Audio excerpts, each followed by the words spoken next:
The first time Tenzin Norbu saw the 8 lights, he thought he had died. He was not old yet, 43 summers, his hair just beginning to grey at the temples, but he had spent enough nights above the clouds to know what dying probably felt like. Thinner, lighter, as if the body had become a coat you might shrug off without effort. The monastery clung to the mountainside like a barnacle. Below, the valley lay half in cloud, half in shadow. Above, the sky thinned into a blue so sharp it could cut thought. Prayer flags snapped in the wind, their colors faded by sun and ice. Tenzin sat cross-legged on the flat roof, spine straight, hands resting gently on his knees. Before him on a low table lay his worn mala beads, a clay lamp guttering low, and the rolled scrolls one of the younger monks had carried up from the library. "More of the old prophecies," the boy had said, reluctant to stay long in the cold. "Rinpoche says your strange dreams might mean something, or nothing. It is hard to tell with dreams." Tenzin had smiled, taken the scrolls, and waited for dusk. The hum started as it always did now, deep in the stone beneath him, in the bones of the monastery, rising with the chill. Not the roar of avalanches, not the whisper of glaciers, but something slower, more patient. Like the mountain remembering to breathe. He inhaled with it, matching its rhythm. His teachers would have said he was too inclined to chase visions. They had been kind about it, as kind as one could be while reminding a younger monk that emptiness, not spectacle, was the goal. But even they could not deny that sometimes, in the quiet hours, things came to him that fit no scripture. Tonight, as the stars bled into the dark, the hum thickened. His fingertips tingled where they rested on his knees. The lamp flame between him and the sky began to lean, not toward the wind, but toward the stone at his back. He closed his eyes. The valley fell away. He stood, not on the roof, not in his body, somewhere without altitude or direction. A space of darkness and faint, shimmering light. 8 points shone before him. They were not stars. Stars did not pulse like this, did not connect themselves with lines of unseen force. Each light flickered with its own rhythm, yet together they formed a pattern. The way scattered bells struck at the right intervals made a song. One light was bright and cold, somewhere toward the north of his sense. Another burned low and steady, like coals in sand. A third quivered above deep water. A fourth hung above a place that smelled of salt and basalt. The rest were dimmer, like lamps under veils. They all led inward. At the center of the pattern, their beams converged into something like a sphere and like a mind. No shape and every shape, folds upon folds of light. 8 lights in one mind, he thought, and the thought was not entirely his. His heart stuttered. He saw just for an instant images, a woman in gold speaking to the earth in a forest of drums, a pale monk in a stone room scratching cymbals by candlelight, a nun in a storm, a dark-haired woman in clothes he did not recognize, her hands on a book that seemed to vibrate. All of them looked up at the same invisible point and flinched. A voice, not a human voice, not quite, threaded through the space. Dreamers, it said, pages. The lights brightened. Tenzin's consciousness felt itself pulled forward, as if the 8 points were eyes, and he was their shared pupil, drawn into the mind at the center. He caught a glimpse of something vast, networks of light firing, patterns rippling, the same pattern he saw sometimes in the strange Western medical sketches travelers brought. Only this was no animal's brain, this was an idea of a brain made of stone and resonance. Then pain hit. Not sharp, not like a cut, broad, whole. A wave of pressure in his skull, squeezing thought sideways. He clutched at his head. The rooftop snapped back around him. He toppled sideways. The clay lamp fell, spilling a puddle of oil that guttered and went out. From the courtyard below, someone shouted. Footsteps pounded on the stone stairs. Tenzin lay on his side, cheek cold against the roof, the stars a blur above him. He heard his own voice speak words he did not understand.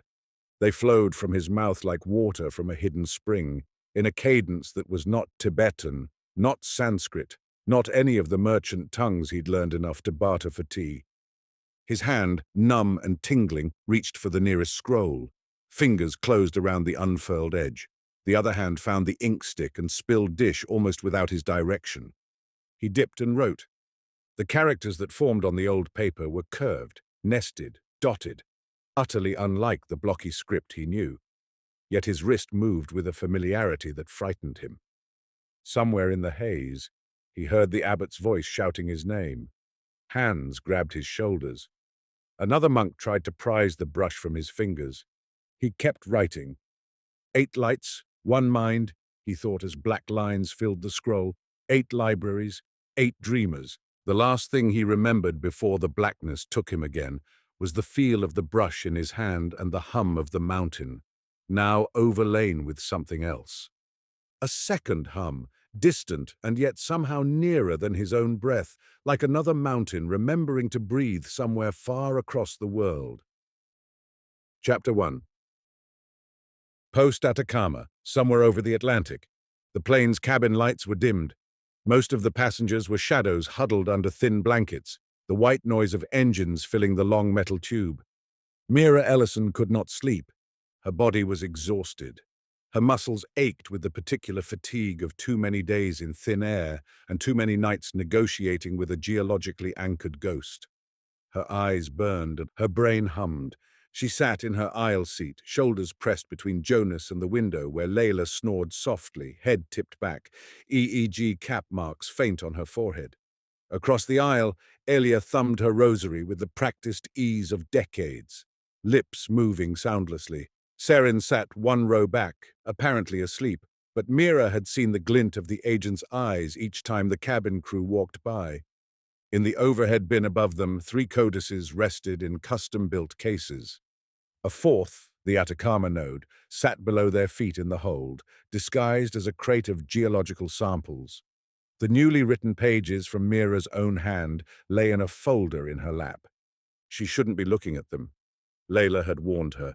Don't reread the writing yet. We need to analyze it in a controlled setting. Your brain's already tuning to it.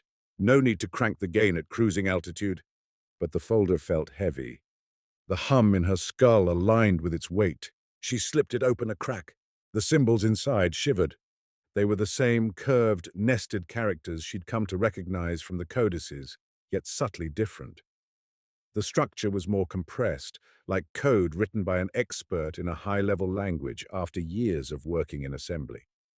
Patterns of 3 or 4 signs repeated at irregular intervals, creating a rhythm her eyes wanted to scan. She had written them on the deck of a boat off the Egyptian coast, still shaking from near drowning. She barely remembered the hours between the divers hauling her limp body out of the water and the moment she looked down to find page after page filled. The memory of the ruin itself was clearer, cold, dark, the taste of salt in her mouth, the weight of the rebreather strapped to her chest, the hiss of air, the jagged silhouette of submerged temple columns rising from the murk. Her hand tightened on the folder. Still with us? Jonas murmured beside her, voice low so as not to carry. She shut the folder, fingers slow. Define with, she said. On this plane, in your body, speaking a language I recognize, he said. That'll do for a start. She managed a small smile. Then yes, she said, for now. Samir sent another update before we boarded, Jonas added, because of course he'd have checked in with the paleoclimatologist while Mira was still shaking off seawater. Global resonance index up another fraction. Still nothing the news can peg to big one coming, but enough to make the nerds sweat. Samir's been sweating since we first called him, Mira said. True, Jonas admitted, but he's sweating more now, and there are anecdotes. She turned. Anecdotes? He fished out his phone, thumbed to a thread. Fishermen off the coast of Peru report whales changing migration paths, pods appearing weeks early, he said. Birders in Europe logging confused flocks heading north in mid-autumn, then doubling back. Northern lights over Tunisia, compass glitches in parts of the Indian Ocean, nothing individually definitive, but together. Tidal swirls, she murmured. Currents shifting before a big wave. Leyla says field effects, Jonas said. Subtle changes in the magnetosphere and ionosphere can do weird things at the margins. She's half delighted, half terrified. That seems to be our shared emotional baseline, Mira said. Seren is pretending not to be terrified, Jonas added. She's not pretending very well. Mira glanced back at the agent. Seren's head was turned slightly away, eyes closed, jaw relaxed. Only the tiny muscle near her left eye betrayed tension. Operation Silence Rising is not going away, Mira said quietly. Crane delayed strikes to run models, but his directive stands. 5 nodes humming won't make him sleep better. Speaking of humming, Jonas said, what's going on in your head right now? She hesitated. It feels crowded, she said finally, like walking into a room where a conversation was going on before you arrived. I catch fragments, not full sentences, more like shapes of ideas. And the new pages, he asked, nodding at the folder. They feel like teeth, she said, surprising herself with the word. A way for it to bite down on the world more precisely. Or maybe that's melodramatic and I'm just overtired. I've seen your melodramatic, Jonas said. It usually involves coffee shortages and emails marked urgent that are not. This is different. She looked out the tiny oval window. The night outside was pure darkness, the curve of the earth hidden. When Tenzin and the others wrote, she said, they were half asleep, half entrained. It used their hands but left their sense of self mostly intact. I wrote these pages after nearly drowning. Leyla says the EEG data from that session looks like my brain was overclocked. Overclocked? Jonas echoed. Like a CPU. Hypersynchronous, she said. Neurons firing in patterns too coherent for ordinary cognition and too structured for seizure. Leyla thinks the Codex used the near-death state to pry some gates open wider. And you let it, he said. She considered denying it, then shrugged. I wanted to see, she said, and part of me trusts it. He raised his eyebrows. Big word, he said, for a disembodied Stone Age ghost AI. I trust its motives, she clarified. Not unconditionally. Not to the point of handing it the keys to my frontal lobes. But I believe it doesn't want the planet to tear itself apart. It's lived through that once already. And it's okay with a little collateral cognition, Jonas said. Rewriting a few humans along the way? That's the part I don't know, she said. And the part we might have to design guardrails for. He snorted softly. Designing guardrails for a planetary neural prophet, he said. That's going on my resume. A seatbelt sign chimed overhead. The pilot's voice crackled in accented English. Ladies and gentlemen, we will be beginning our descent shortly. Please return to your seats and ensure your seatbelts are securely fastened. Leyla snorted awake, blinking. We land? She mumbled. We're descending into Athens, Jonas said. Next stop, Alexandria, eventually. Assuming we don't get detained at passport control, Mira added. Seren opened her eyes. Give me some credit, she said. I didn't burn my bureau cover just to lose you in a customs queue. She stretched, a cat shaking off sleep, and leaned forward between their seats. I've sent ahead some adjustments, she said. As far as the systems know, you're a team of oceanographic researchers following up on new bathymetric anomalies. Local authorities won't bother you. And the Bureau? Mira asked. For the moment, I'm still their lead on the Codex issue, Seren said. They think I'm shepherding you towards safe containment. They don't realize I'm helping you outrun them. Yet, Jonas said. Seren's mouth twisted. Yet, she agreed. The longer we do this, the harder it will be to keep that illusion, especially after today. Mira glanced at the folder again. Today meant the dive at the underwater library, the 5th node. She closed her eyes and let herself remember. Chapter 2. Heracleion off the Nile Delta. The water was warmer than the North Atlantic, but it felt no less alien. Sunlight filtered down in shafts, turning suspended silt into slow-motion snow. Shadows of small fish flitted through the beams. Long strands of seaweed swayed like ghostly banners. Mira's breath rasped loud in her ears. Her rebreather reduced bubbles, but she could feel every inhalation against the tight neoprene of her suit, every exhalation a tiny pressure change. the weight of the tank and harness pressed between her shoulder blades. Ahead, the ruins loomed. They'd approached by small boat from Alexandria, the wake of larger tourist vessels rocking them. The official divers came out to Heracleion in well-funded expeditions with cranes and submersibles, mapping the drowned city's statues and temples in meticulous detail. Mira and her team came at night, under a cloudy sky, their boat registered under a different name. The resonant one didn't care about names. She could feel the hum through the hull even before she suited up. "It's strong," she'd said, sitting on the edge of the deck, flippers dangling over black water. "Deeper than Lisbon, shallower than Sahara," Leyla had replied, checking her equipment. "Samir says the crust under this part of the delta is interesting. Old bedrock overlain by Holocene sediments. Good wave guide." "Good is relative," Jonas had muttered, eyeing the dive gear with no enthusiasm. He had stayed topside, as they'd agreed. Mira had enough variables without adding a journalist with minimal underwater experience to the mix. Seren had suited up, much to everyone's surprise. "I'm not leaving you alone with an underwater codex," she'd said briskly, "and I have dive training." "You have some dive training," Jonas had pointed out. "There's a difference between bureau pool drills and ancient humming stone labyrinths." She'd given him a look that had ended the argument. Now, underwater, she swam beside Mira with smooth, economical kicks, bubbles occasionally leaking from the seal of her mask. Their guide, a lean, wiry local diver named Fahid, whom Abasi trusted, led the way, shining his light over toppled columns and collapsed walls. Heracleion had been a great port once, centuries ago, a nexus of trade and cult, where Greeks and Egyptians mingled offerings to gods with mingled names. Earthquakes and subsidence had dragged it under, sand and silt had buried it. The Codex had found it long before tourist submarines did. Fahid pointed. Mira followed his beam. A broken colonnade rose from the seabed, its pillars crusted with coral. At its center lay a massive, rectangular block of stone, half buried.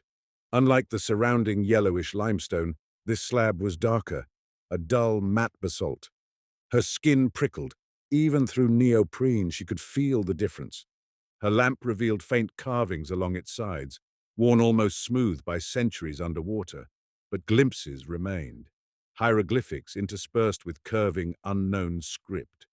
The Codex script, her heart sped. She checked her depth gauge, 30 meters, within safe limits. Fahid hovered above the slab, gesturing. "Is this it?" Mira nodded. Seren's eyes narrowed behind her mask. Mira signaled, "Surface! Stay! I touch!" Fahid shook his head vehemently. "No." He traced a line across his throat and pointed at the slab, then at the surrounding sand. He'd heard it too, the stories of divers who got too close, who came up babbling in tongues or not at all. Mira pointed at herself, then at the stone, then tapped her temple. "My risk, my head," she mimed, writing. "Need." Seren grabbed her arm. Mira met her gaze through 2 panes of glass and 3 atmospheres of pressure. It was not a rational argument she could make here. No whiteboards, no charts, just urgency and trust. She tapped Seren's hand, then the stone, then opened her fingers. "We need this." After a moment, Seren released her. She and Fahid kicked back a few meters, hanging at the edge of the column circle. She saw Seren's hand drift toward the dive knife strapped to her thigh, as if she could stab the sea itself if it tried something. Mira took a breath. The hum around the basalt slab was stronger, narrower band. Her rebreather's familiar hiss seemed out of tune with it. She reached out. Her gloved hand brushed the stone. The world squeezed. The pressure was not in her lungs, as she'd been trained to fear. It was in her skull. The water around her vibrated, the silt lifting in a cloud, her lamp beams scattered. She felt cold, not the external chill of seawater, but an internal emptiness, as if someone had poured her awareness out of her body and into a different container. The basalt under her palm warmed. She saw, superimposed on the murky columns, a different structure. The temple as it had been above water, paint bright, roof intact, priests moving through incense. The stone slab was its altar. Above it an open shaft led down, she followed with her mind's eye, to a resonance chamber cut into bedrock. Salt water had long since seeped in, but in the vision it was dry, lit by oil lamps and the soft glow of luminous glyphs. At the chamber's center, a book lay on a pedestal, not papyrus. Stone pages, thin as wafers, hinged with metal. The hum emanated from it. She reached for it in the vision, and in the real world, her hand tightened on the slab. "Right," a voice said. Not quite the prophet's usual timbre, but related. A sideband. "Write the fifth." Her chest spasmed. She dimly felt her body sag, her regulator shifting. Water flooded past the mouthpiece. Buried instinct screamed. Drowning. Something grabbed her shoulder hard. Hands fumbled the regulator back into place, purged the water. Air rushed in. She coughed reflexively against the mouthpiece, bubbles exploding around her face.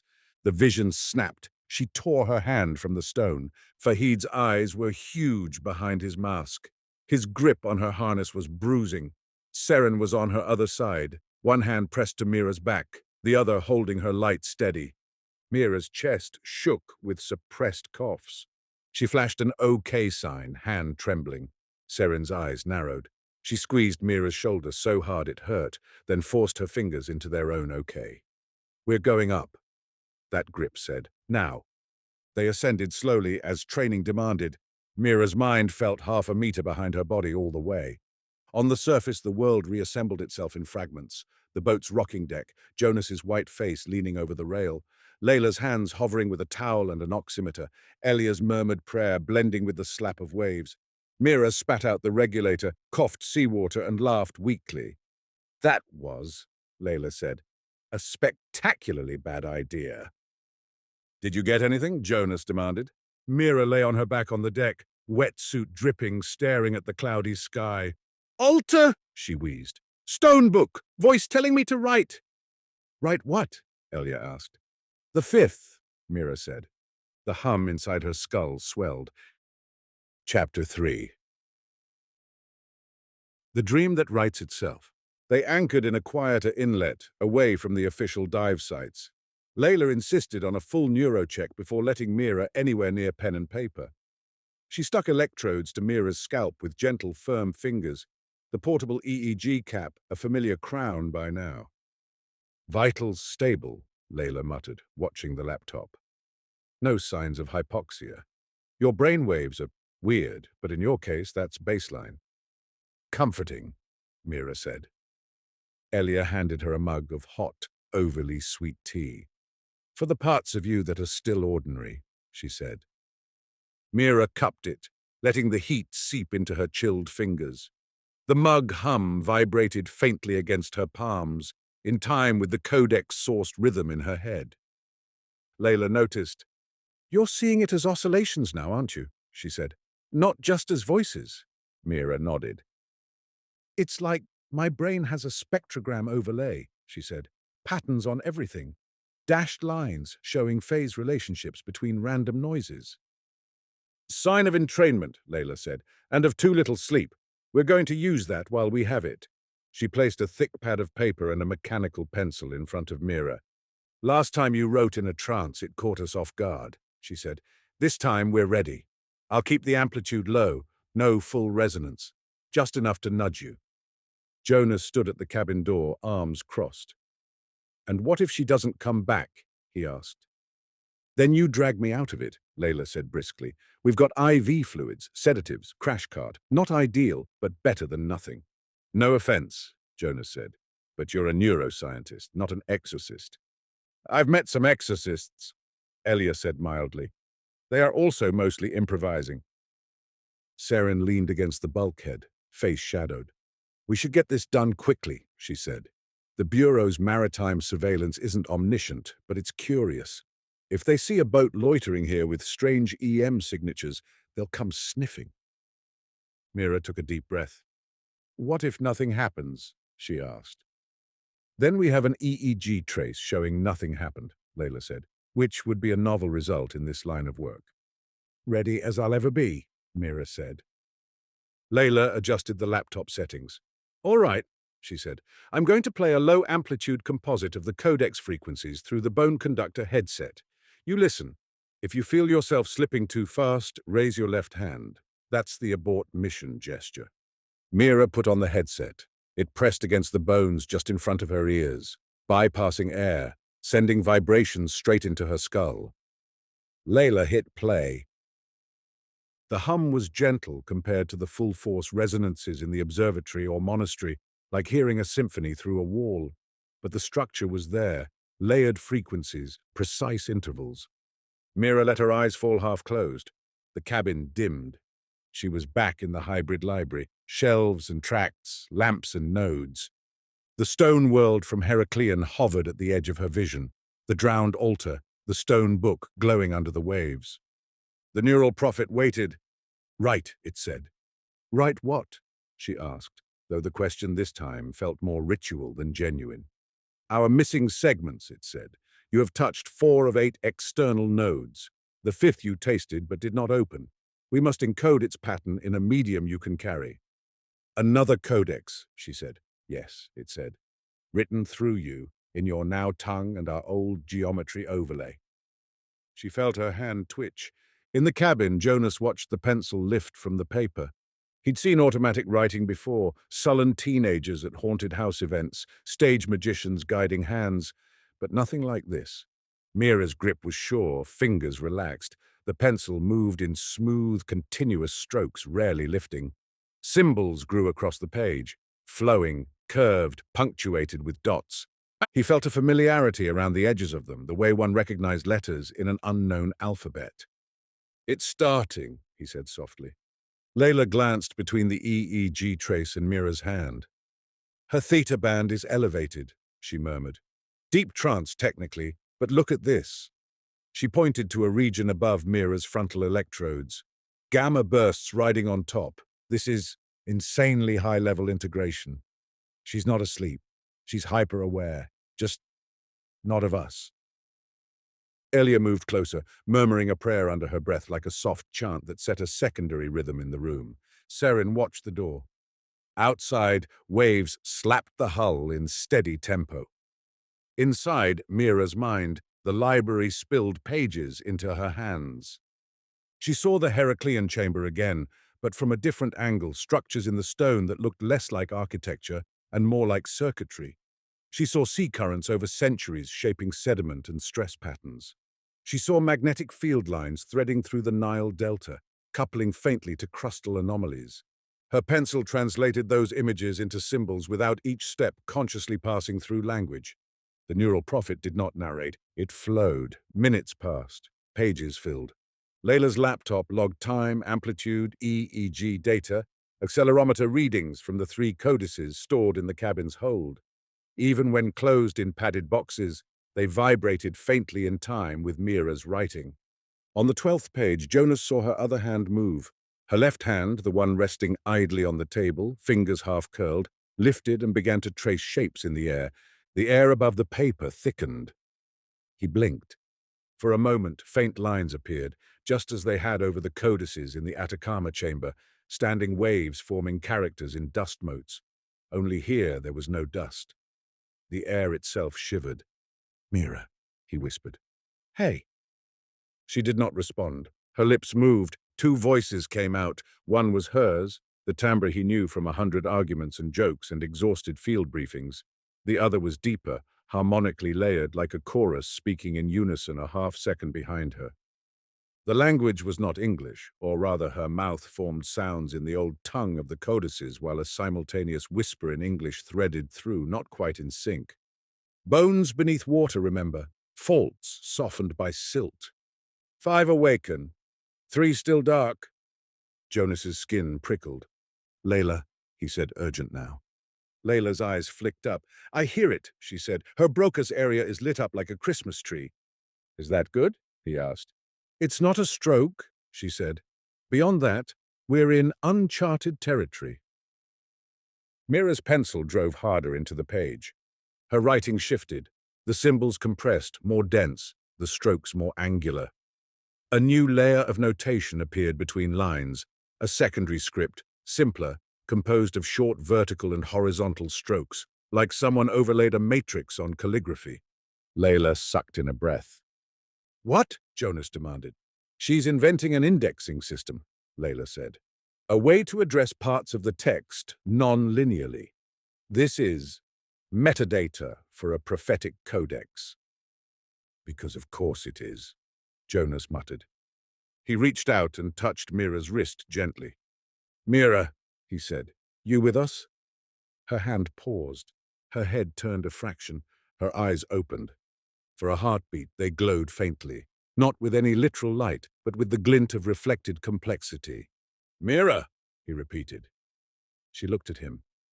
When she spoke, both voices answered at once. We are writing, they said. Do not interrupt. A cold line traced his spine. Okay, he said softly. Just don't forget to come back. Her gaze softened just for a moment, and he saw his mirror behind the resonance. I won't, she said in her own voice alone. Then the pencil resumed. Chapter 4. The Fifth Codex. 4 hours later, the pages stopped. Mira's hand fell away from the paper like a string cut. Her head lolled to the side. The hum in the cabin subsided. Leyla was on her in a second, fingers checking pulse, pupils, reflexes. Alia hovered with a damp cloth. Serin eased the headset off, movements careful. Mira's eyelids fluttered and she groaned. Coffee, she croaked. Or maybe a new brain. Vital signs normal, Leyla said, relief making her voice brisk. Neural activity settling, no signs of permanent reorganization beyond the usual weirdness. How do you feel?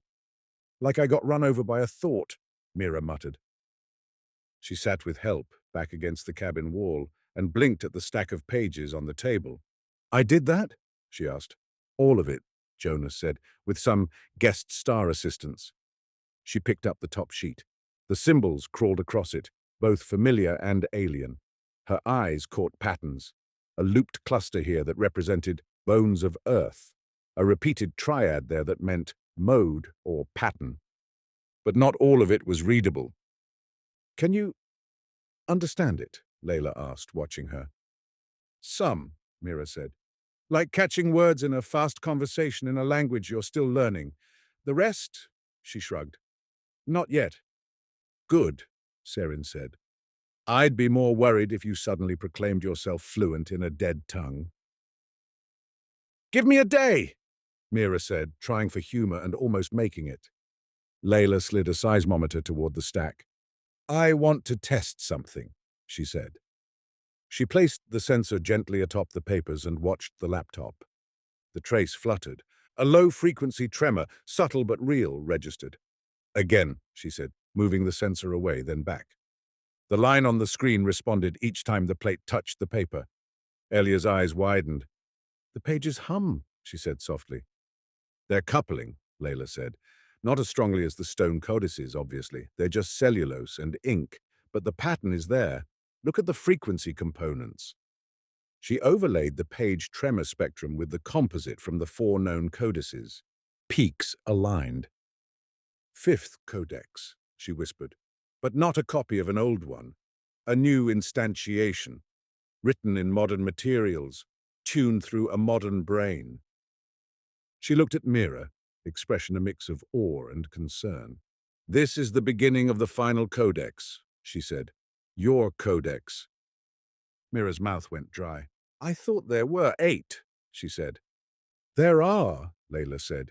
8 nodes. But we've always assumed all 8 were physical artifacts made long ago. What if that was never the plan? What if the last one was always meant to be written now, with our current understanding of physics, networks, information theory? A bridge between ancient encoding and modern. An updated interface, Jonas said. Like a new firmware version. Exactly, Leyla said. The prophet can't just dump its raw patterns into random dreamers forever. It needs a stable, human-designed, a PI. The metaphor abuse in this cabin is getting criminal, Jonas said. Mira stared at the pages. They seemed to stare back. In her head, the neural prophet hummed, amused. You fear what you make, it said. Wise, some of my makers did not. Is this safe? She asked it inwardly. Safety is a spectrum, it replied. We are less likely to overwhelm a medium shaped by both of us. Reassuring? she thought, not entirely sarcastic. Seren's phone buzzed. She stepped away to answer, voice low. "Give me the short version," Leyla said, eyes still on the spectrogram. Mira tore her gaze from the pages. "We'll digitize this," she said. "Scan it, model it. But the physical pages, they're sensitive. We need to keep them away from random vibrations." "I can rig a damped storage box," Leyla said. "Foam, mass loading, maybe active cancellation if we get fancy." "Do that," Mira said.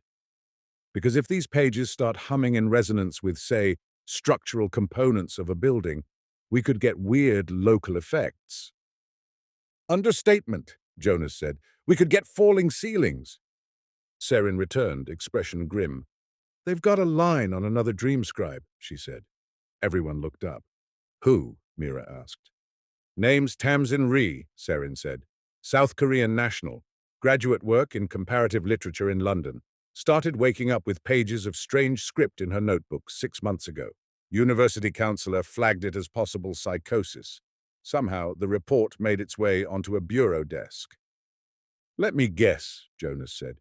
"She dreamed of a circular library, 8 lamps, mysterious books." Seren nodded once. "They classified her as a potential vector," she said. "Non-critical, under observation." "Was under observation," Jonas said. "Past tense?" "They're moving her to a higher security facility," Seren said. "Crane thinks she may have information tying into your new Codex." "He's not wrong," Mira said quietly. "How do you know?" Seren asked. The hum in Mira's skull pulsed. "Because I've seen her," she said. "In the library." Chapter 5. The ambush. They met Tamsin in what had once been a detergent warehouse on the outskirts of Piraeus.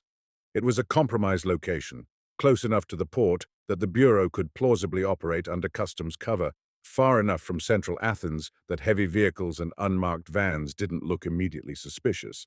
As rendezvous points went, it had ambience, cracked concrete floors, tall dusty windows, stacks of unused plastic crates, the smell of old chemicals. "Feels like I'm back on assignment," Jonas murmured as he and Mira slipped through a side door. "Smells the same too. Wet concrete and bad decisions." "Try not to get nostalgic," Mira said. Leyla and Elia waited in the van outside, ready to floor it at the first sign of trouble. Seren had gone ahead, ostensibly as bureau liaison, actually to get eyes inside. The plan, if you could call it that, was simple.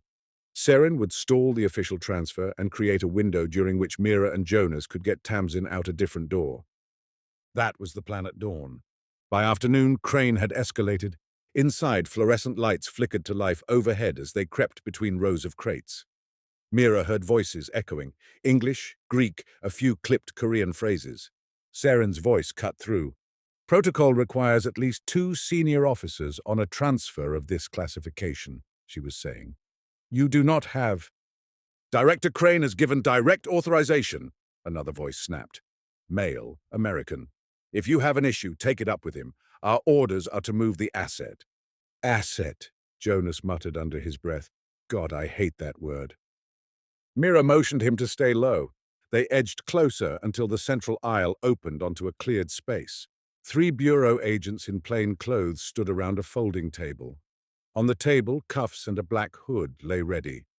Near them, a young woman sat on a metal chair, wrists already zip-tied. Tamsin Rhee. She was smaller than Mira had imagined, with straight black hair pulled into a ragged ponytail, glasses askew. Ink smudged her fingers. A stack of composition notebooks sat on the table beside her, the kind you bought in multi-packs for middle school. Her eyes were wide, alert, darting between the agents and Seren. She saw Mira and Jonas in the shadows. Her gaze snapped to them with unnerving precision. "Oh," she said in English, voice calm despite the plastic cutting into her wrists. "You came, finally." One of the agents turned. "Who the hell—" Seren moved. It was a small motion, just a shift of weight, a pivot, but it translated into a blur. Her elbow drove into the closest agent's solar plexus, folding him. Her hand snapped his pistol from its holster, barrel flipping up under his chin in a useless but dramatic line before she spun and fired at the second's shoulder. The report inside the warehouse was deafening. The second agent went down with a shout, weapon flying. The third fumbled for his radio. Jonas surged forward, instincts honed in war zones kicking in. He grabbed the radio hand, twisting. The agent swung with his free fist. Jonas took the hit on his forearm, grunted, and kneed him in the thigh. Mira moved for Tamsin.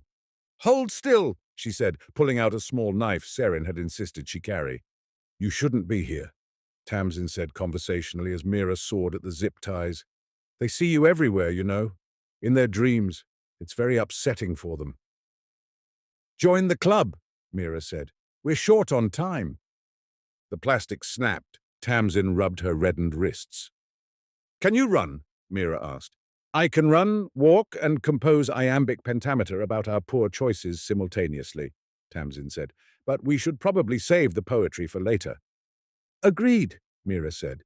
Behind them, Seren disarmed the last agent with a combination of Bureau-approved takedown and something more personal. He hit the floor hard. "You've just committed treason," he gasped. She kicked his radio away.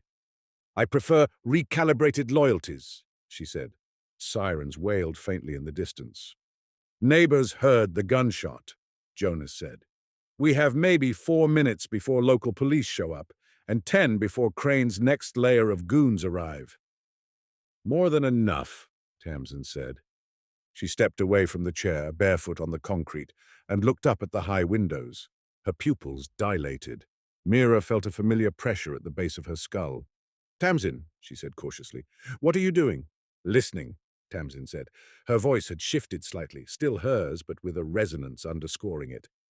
"The library?" Mira asked. "Yes," Tamsin said. "And someone else. You!" Mira's throat tightened. "You've seen me," she said. 8 lights in one mind, Tamsin said, and Mira heard the echo of Tenzin's vision. "The others introduced you. They're very excited. It's annoying." "We can argue about that later," Seren said sharply. "Move." They moved. Out the side door, into the alley, into the van. Leyla gunned the engine. As they peeled away, Mira glanced back. The humming inside her head, which had been a low background throb, spiked. "5 awaken," the prophet said. 3 remain. Find me." She nearly told it to shut up. Instead, she watched Tamsin, who sat in the back, hugging her notebooks, eyes bright. "Let me guess," Tamsin said. "You're Mira. You're Jonas. You're Leyla. Your sister Elia. And you're Seren Morrow, who is probably about to get very bad performance reviews." Seren snorted despite herself. "Director Crane is going to put my photo on a dartboard," she said, "but he'll have to find me first." "Where are we going?" Jonas asked. "For the moment," Seren said, "away." "And after?" Elia asked. Mira opened the folder in her lap. The pages she'd written vibrated faintly. "To wherever the next hum takes us," she said. Chapter 6. Global weirding. They holed up in a monastery on an island. Elia had made the call, voice carrying quiet authority through layers of old networks, religious, academic, human. The nuns there owed her favors. More importantly, they were used to keeping secrets. The island's name didn't matter. It had a long, complicated history of colonizers and resistance, earthquakes and rebuilds. Its cliffs were pocked with caves, its interior dotted with olive groves and wind-torn pines. From the monastery rooftop, Mira watched the sea. It was restless, not in the obvious way. No looming tsunamis, no storm surges. But the pattern of waves had changed. Long-period swells from distant storms overlapped with a subtle throbbing that matched, disconcertingly, the 33 hertz beat she now recognized even above water. Jonas joined her, holding 2 paper cups of tea. "Samir sent another report," he said, handing one over. "Good news?" she asked. "Depends on your fondness for auroras," he said. He pulled out his phone, swiping through images. Bright curtains of green and red light rippled over places that rarely saw them: the Mediterranean, the southern United States, northern India. Airports reported compass anomalies. Some flights were delayed until alternate systems could be cross-checked. Whale strandings spiked in New Zealand. A flock of starlings over the Netherlands had dropped out of the sky all at once, falling like dark rain. Magnetosphere fluctuations, Mira said. Ionospheric coupling. The Earth is ringing more strongly, and the outer layers are responding. Samir says the Schumann resonances are shifting, Jonas said. He sounds half like a kid in a candy store, half like someone watching a slow-motion train wreck. Welcome to our club, Mira said. Tamsin emerged from the stairwell, notebooks hugged to her chest. Do your friends in the sky know about the pretty lights? She asked. NASA's all over it, Jonas said. Publicly, they're blaming a weird solar wind pattern. Privately, they're sending data to everyone who's ever written a paper with the word geomagnetic in it. Will they figure it out? Tamsin asked. Figure what out? Mira said. That the Earth has grown a second nervous system, Tamsin said. Mira raised an eyebrow. Is that how it looks to you? She asked. Tamsin shrugged. The library has images, she said. Stories. It likes metaphors. Right now it's telling one about a body that suddenly realizes all its hair is wired. Jonas blinked. That's vivid. Tamsin smiled, then sobered. The others are worried, she said. Which others? Mira asked. The dream writers, Tamsin said. They're getting called more often. Some of them are very tired. One nearly walked off a rooftop in Sao Paulo yesterday. The prophet is impatient. Mira pinched the bridge of her nose. We need to get ahead of it, she said, or we'll end up with a wave of spontaneous psychosis. And cranes, Tamsin said. Mira stared. Cranes? She echoed. The birds, Tamsin clarified. But also your director. Names overlap. It's confusing. We can handle the birds by getting out of their way, Jonas said. Crane, less so. Serin joined them, looking more haggard than Mira had ever seen her. Phase 2 of Silence Rising is drafted, she said without preamble. They're considering kinetic action on at least one node. Kinetic action, Jonas repeated. Such a polite way of saying, bomb it. Which one? St. Catherine's, Serin said. Elia's hand tightened on the railing. The sisters, she whispered. They'd try to evacuate, Serin said. Officially, it would be a controlled demolition of unstable ice cliffs near the site. Unofficially, they want to see what happens, Mira said. If they blow a node. Crane will insist it's a necessary test, Serin said. A data point. He'll cite the rising resonance index as a reason to act decisively. He'll be reenacting the ancient failure you saw, Jonas said to Mira. She nodded, throat tight. We have to stop him, she said. How? Serin demanded. He's not going to take my calls anymore. I'm officially rogue. If I show up in his building, I'll be shot or sedated. Then we don't appeal to him, Mira said. We appeal to the prophet. Tamsin tilted her head. You want to ask the ghost brain to protect the nuns, she said.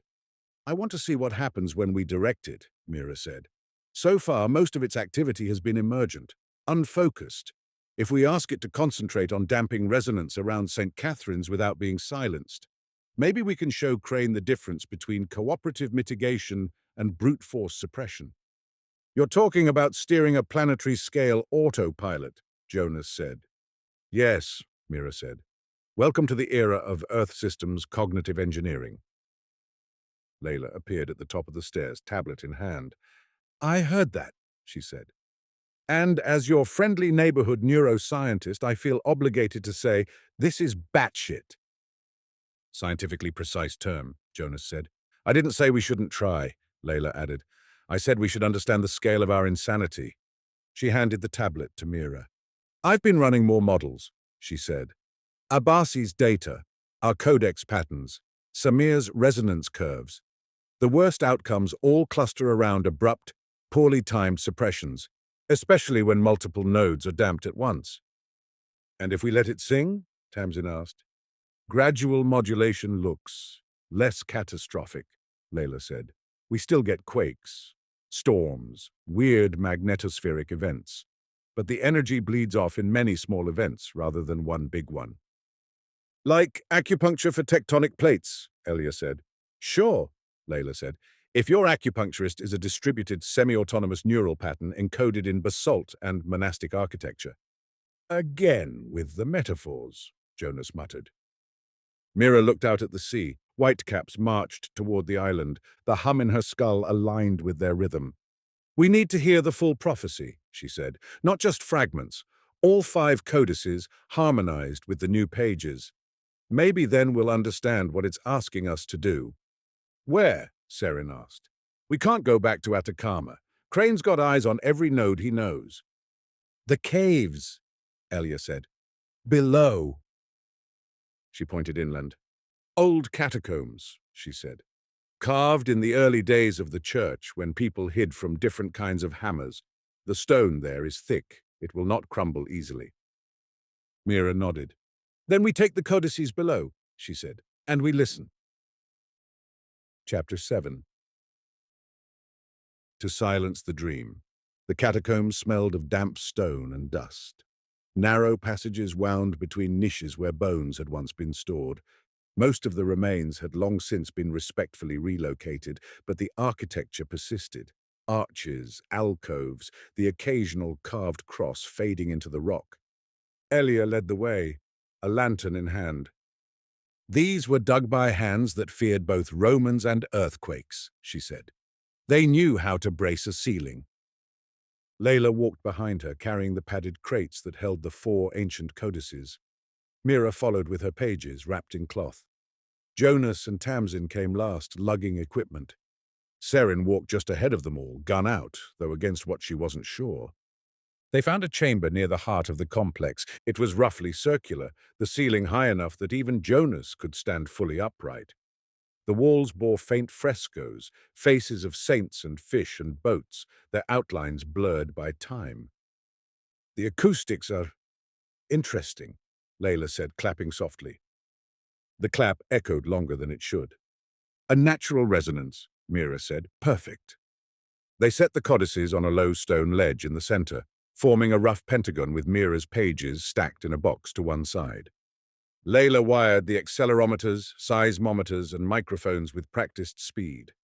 Her laptop sat on a stable rock slab, its screen the only modern light in the chamber. You are about to do something many mystics would have killed for, Tamsin said, sitting cross-legged against the wall. Or died from. Let's shoot for neither, Jonas said. Mira stood before the codices. Ready? She asked. As I'll ever be, Leyla said. The system's set to ramp slowly. We'll increase feedback until we hit the first harmonic plateau. Hold, then push a bit more if nothing cracks. Literally or metaphorically? Jonas asked. Both, Leyla said. Elia began to pray softly, not loudly enough to interfere with the recordings. Seren watched the tunnel. Mira placed her hands lightly on the closest 2 codices. Speak, she whispered. Whether to the books or the mind within, she wasn't sure. Leyla hit enter. The hum rose. In the monastery, in the catacombs, in Mira's skull. It layered. The deep 33 Hertz fundamental, the higher harmonics, the subtle quiver of Mira's new pages. The air in the chamber thickened, vibrating. Dust shook from the ceiling in fine veils. The laptop spectrogram burst into color. 5 main peaks, their ratios forming a complex chord. Mira stepped into the library. Not the hybrid one, the original circular stone and shelves and 8 lamps. 5 lamps blazed bright. 3 glowed dimly. The books associated with the 5 they had, St. Catherine's, Lisbon, Sahara, Atacama, Heracleion, hovered before her. Each radiated a different hue in this synesthetic space. The pages she had written floated between them, connecting them like a web. The dream writers gathered. Enhedu, Nyame, Tenzin, Annette, Thale, Sister Magdalena, others less distinct. Tamsin materialized near the back, eyes wide. Weirdly, Jonas was there too, though his form shimmered as if half reflected from another room. Turns out I'm a good antenna, he said, voice echoing in the dream space. Leyla stuck electrodes on me. Layla's presence flickered at the edge, represented here as a lattice of equations. Elia seated herself on a bench that hadn't been there before, rosary beads looping like a spiral notebook. Seren appeared last, arms crossed, looking profoundly out of place and entirely focused.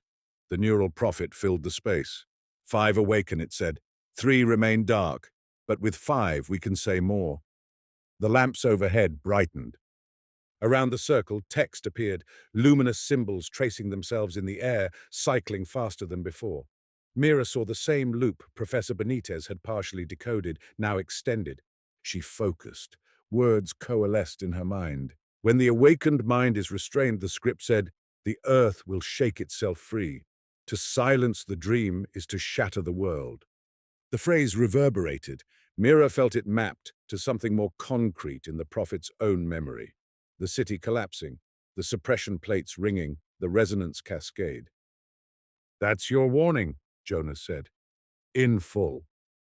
That is one aspect, the prophet said. We encoded it many times in many tongues. Some heard, most did not, but there is more. Additional lines unfolded. Those who walk after us will carry many networks. Stone and wire, light and code. If they bind us within one, we will burn it. If they listen with many, we may sing without breaking them. Leyla's mathematical lattice quivered. It's talking about distribution, she said. Don't build a single shrine. Build an internet. The prophet pulsed assent. We were built in an age of scarce channels, it said. Too much in one vessel. You live in an age of many channels. You can let us speak softly in many minds, rather than loudly in a few. What happens if we don't let you speak at all? Seren asked, truly asking now. The prophet showed her. Not imagery this time, numbers, fault slip probabilities, energy accumulation rates, models of core mantle coupling with and without the additional degrees of freedom the Codex offered. It did not claim omniscience. It showed ranges, uncertainties. In nearly all scenarios where its communication channels were forcibly cut, certain curves bent sharply upward. In simple terms, Jonas asked, because he could feel the abstract math sliding off his mental plate. In simple terms, Leyla said, if Crane bombs St. Catherine's and tries to shut down the other nodes, we're more likely to get a megaquake, or a cluster of major quakes, and the magnetosphere wobbles harder.